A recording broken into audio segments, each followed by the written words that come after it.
A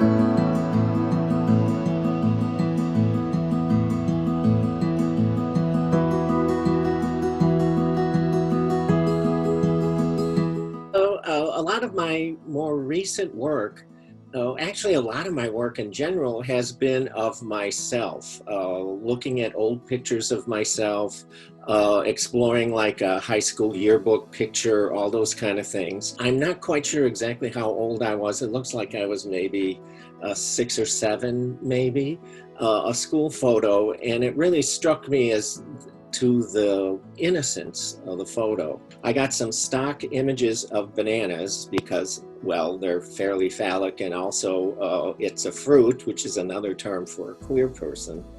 And then the pansies were kind of self-evident as well. Those are all taken from vintage, kind of like Victorian Valentines off the internet.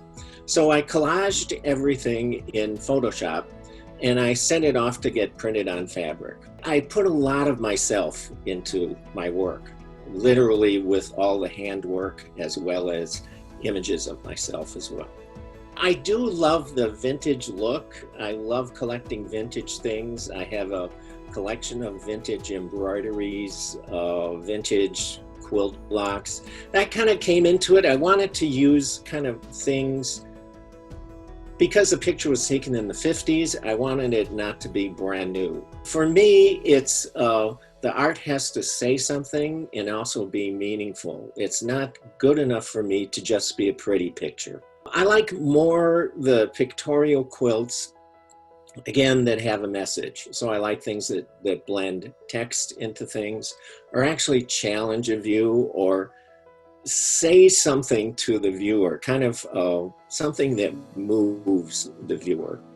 I want to present my sense of humor. I think so many people take art so seriously, and for some it's a very serious business, but that there needs to be, I think, some humor in a piece as well for me, for it to be successful. So I'm hoping that people see some of the humor in this, especially with the bananas and the double meanings, and the pansies, I think, were kind of a good touch too.